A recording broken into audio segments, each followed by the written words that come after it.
Hi guys, this is kbunschoten, the President and CEO of Certum Solutions here in North Carolina, coming to you today to go over a very frequently requested demonstration of our Salesforce Connector. So before we get started, if you could do me a favor, if you like this kind of content, if you like the connector videos or QuickBooks Online Advanced videos, like this video for me, that's your way of voting for the kinds of videos that I do in the future. If you like the kind of content we come out with on Certum Solutions channel, then just do me a favor and subscribe to our channel. Other than that, just make sure that you understand that this is a video. This is education with a little bit of entertainment. So before you put any major changes into play, talk it over with your trusted advisors, okay? So for today, we are going over the Salesforce Connector. I will be doing this in sections because I want to go through how you connect it to start with and then go through the configuration and the rest.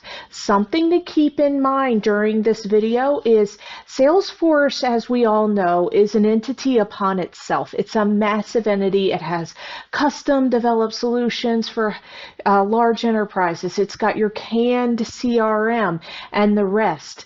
And so there's different options that you have available. People will call and they'll say, well, will it work with my Salesforce environment? And quite honestly, the answer is let's test it and find out. It depends on what version of Salesforce you're on as to the behavior of the Salesforce connector.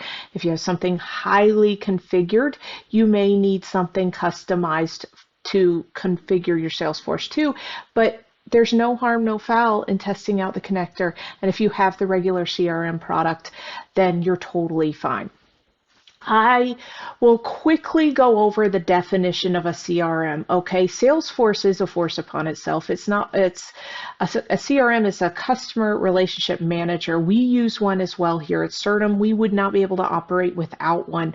Once you get to a certain size, using customer lists in QuickBooks, using Excel sheets, using different programs, sometimes aren't going to cut it. CRM can do multiple things. Some of them track customer tickets. They grab web forms from your website that get lead information.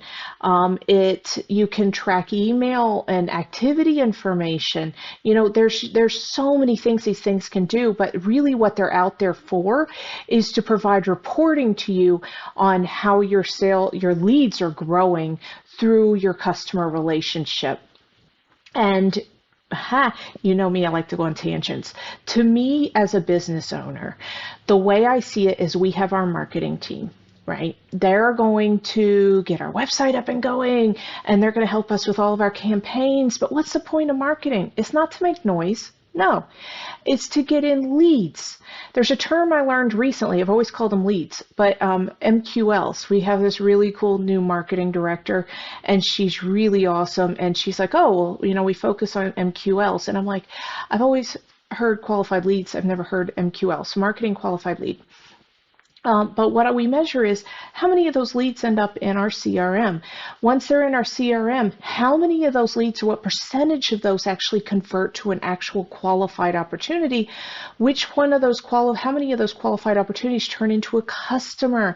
How many of those customers turn into these different projects and project types and the rest? And you know where that really comes into play for me? Budgeting and forecasting, figuring out what kind of growth I'm expecting this year. Staffing, okay? We have such an epidemic of low staffing I was reading an article the other day about a company, and they're like, we've never had layoffs. You know why? Because we take staffing seriously. There's not a lot of companies that can say they've never had a layoff, but if you use the right metrics, hopefully you keep those at a minimum. So staffing is huge. Knowing what kind of opportunities are coming in tells me what kind of people we need, how many of them we need, what are we expecting to have happen over the next year. Okay, so marketing feeds into sales. Sales feeds into our services team or whatever your equivalent is. You know, what kinds of projects do we have and the rest of it, and how do those projects go? And then you have, you know, the project's over. What kind of customer relationship are we going to have for the long term? We're in this for the long game, right? We don't want to have these short relationships where we go, hi, it's nice to meet you. We're done with your project. Have a nice life. No, we're not like that. We want to get to know you and help your business over the long term. That's why our slogan is scale gracefully. And you can't do that when you're at a certain size without some form of CRM. Okay. All that being said, this one, there are so many CRMs on the market. There are so many amazing CRMs on the market. I feel like each one has a different personality, and you really have to find the one that works for you. But definitely, no one can argue with the fact that Salesforce is one of the market leaders. In order to turn on your Salesforce Connector, the first thing you want to do is make sure you have Salesforce connected to your environment. So you want to go to your gear and account settings, and depending on the route you go, you can also go to your apps tab and set it up there. But for me, I'm going to go to my billing and subscription, and I'm going to turn on my Salesforce connection. I turned it on for my demo today. Okay, so here's my Salesforce connection. Just turn that on. Okay, I'm going to hit done. And then what I get is I get this little button down here, Salesforce, and it's telling me it's time to connect to Salesforce. Okay. Some things to know about this connection. It is a two-way connection. You have connections to QuickBooks that are one way, where it just pushes data into QuickBooks. Push, push, push, push, push. Sound like a Peloton video. Push, push, push, push, push. But it doesn't pull stuff from QuickBooks as much. It's mainly a pusher. This is a two-way connector, so it can take transactions and list items from QuickBooks into Salesforce. It can take stuff that happens to Salesforce and put it into QuickBooks. Another thing, QuickBooks is aware we don't really like, and accountants as a whole, we do not like things that just go in and just post themselves. We don't like that. So transactions that come on from Salesforce will actually save as drafts, and you can then turn those on or post those from the QuickBooks side, which I thought was really thoughtful and intuitive.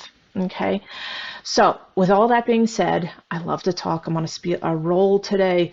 We're going to go ahead and we picked Salesforce from the left-hand ribbon, and we're going to go ahead and connect to Salesforce. I can speak. Okay, and I've got my nice mug of coffee. First, it wants us to sign into Salesforce. So I just set up a Salesforce demo today just for this video. It says, let's get you connected. The other thing I like is we'll bring your information going all the way back to this date. If you've been manually posting stuff from Salesforce into QuickBooks, we don't want to go back that far, right? If you're a startup and you do want to bring in everything, you can change your date accordingly. But I love the fact that this allows you to slice and dice how far back you go. Do you want to give Salesforce access to your QuickBooks? I'm going to go ahead and hit allow, but I'm going to give you a minute to review the different access that it asks for. Pardot here is their marketing platform. Depending on your marketing needs, if you have very high level sophisticated marketing needs, it can be really cool. You can see here there's a lot of SQL and API stuff, chatbot stuff, the rest of it. So I'm going to go ahead and hit allow.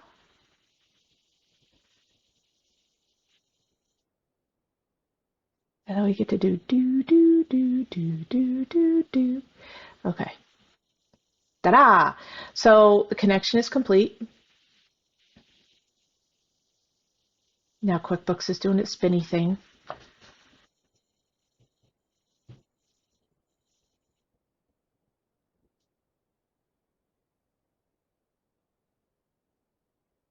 And I will be the first one to tell you that I love CRMs. I love the functionality they bring. If you have a question about how Salesforce integrates with QuickBooks, ask away and I will go ahead and do a video on it or answer it in the comments. Okay, so now we're coming to our wizard to decide how you want things to come over.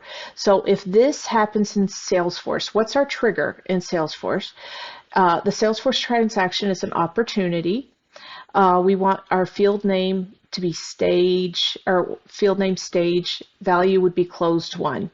So when this happens in Salesforce, when we have an opportunity and we close it as one, do this in QuickBooks. See where I said about drafts? It's going to create a draft of an invoice with the following fields. Now you can change that to an estimate and turn the estimate into an invoice, whatever you want. If you tend to do sales receipts where you don't have stuff sitting in your accounts receivable, we've talked before about the difference.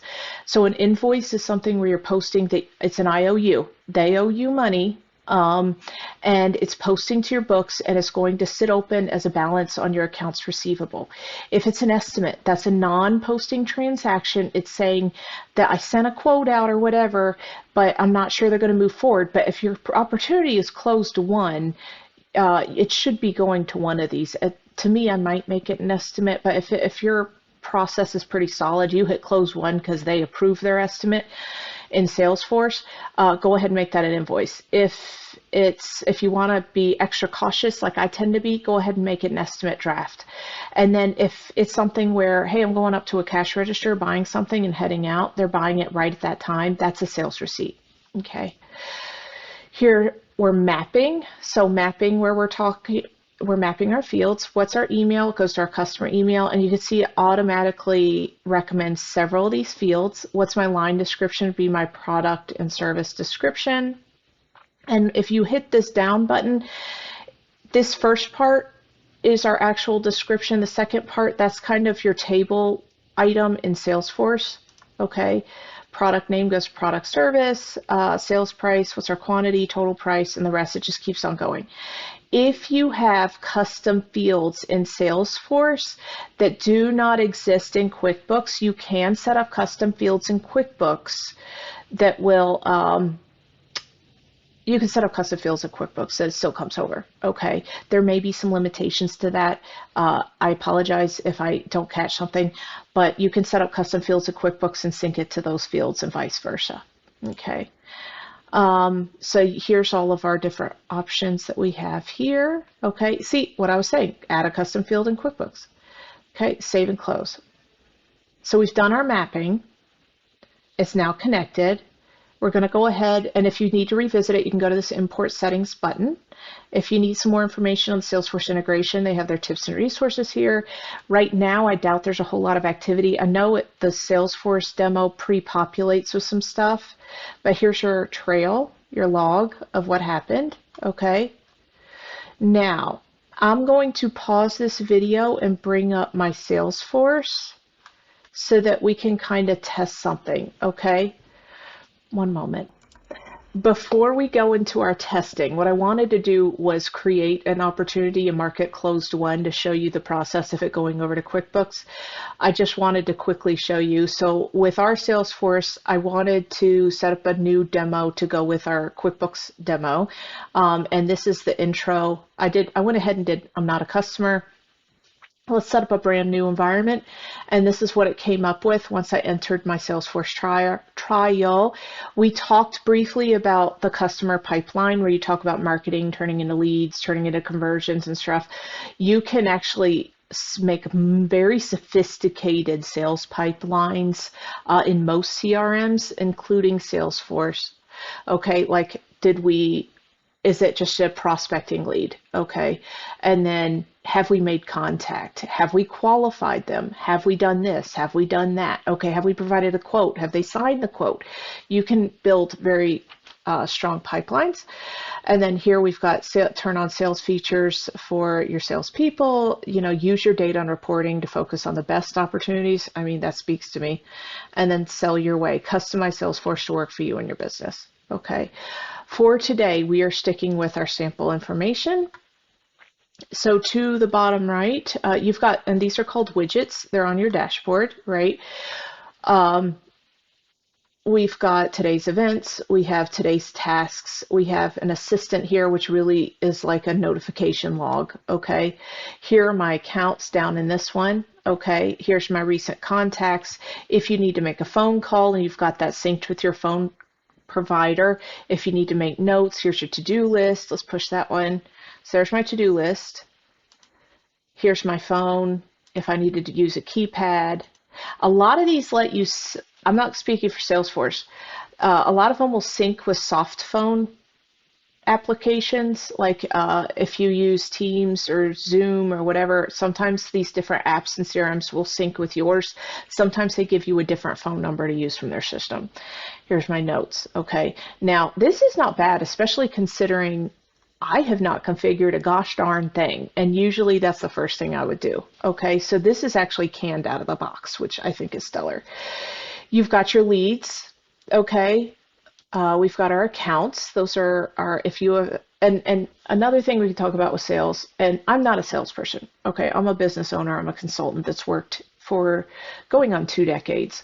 Um, you have relationship-based selling, you have transactional-based selling, you have different sales methodologies, and I feel like this is something that would be better talked about by a very experienced salesperson. But I can tell you from my perspective, you've got different types of selling methodologies, and so Salesforce can be built and customized depending on how your sales process works. Okay. You have your contacts here, you have your opportunities. Let's see if we can't see. We've got two here that are closed won. Let's see if we have a new one. Test. Can we do a test? Let's do new account. Test account. Okay.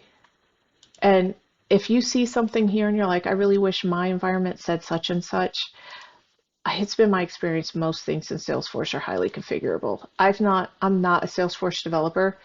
Um, I have worked on the QuickBooks side of several Salesforce projects.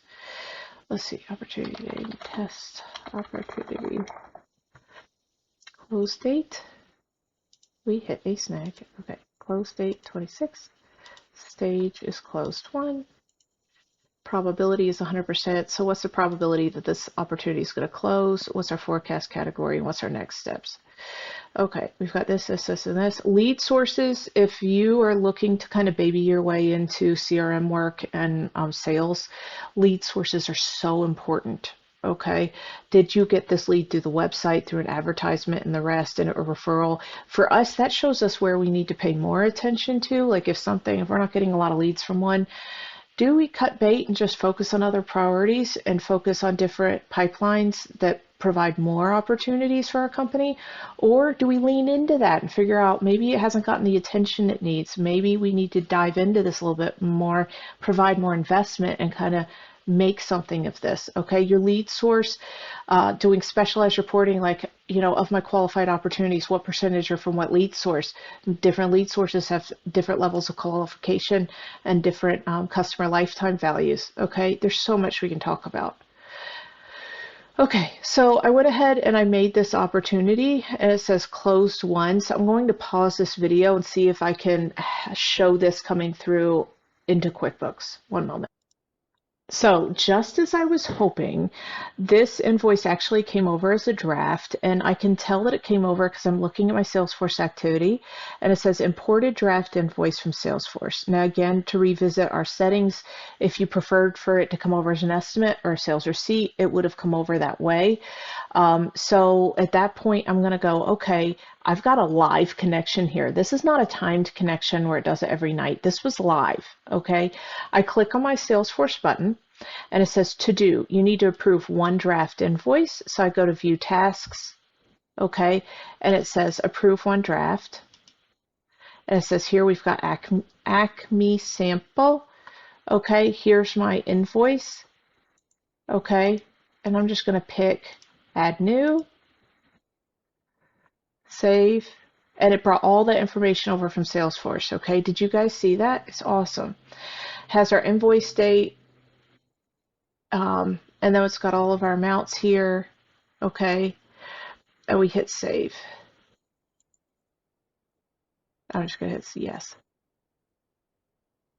Now that actually came over from Salesforce. Now if I want to go back and I want to look at this, and you know what, I just realized I actually grabbed the wrong one. It's saying I have to go into Salesforce. Hold on one second. Okay, in your regularly occurring snafus, I had to sign in, and since it was a new account, I had to go through some hoops. Anyway, we went ahead and clicked on the link to look at the opportunity in Salesforce, and it went right over. I'm doing that again so everybody can see. Okay, so here's our Acme 80 widget sample. We've got our activity. Okay, we've got our information to the side. We've got all of our contact roles and so on. And so there you go. that's your Salesforce connector. There's more to it. If you have any particular questions, let me know. But I'm trying to keep this video under 20 minutes and we're coming up on time. So thank you again for your support. I hope this is helpful to you. And any questions you have, put them in the comments and I might cover that on my next video. Thanks again. Bye.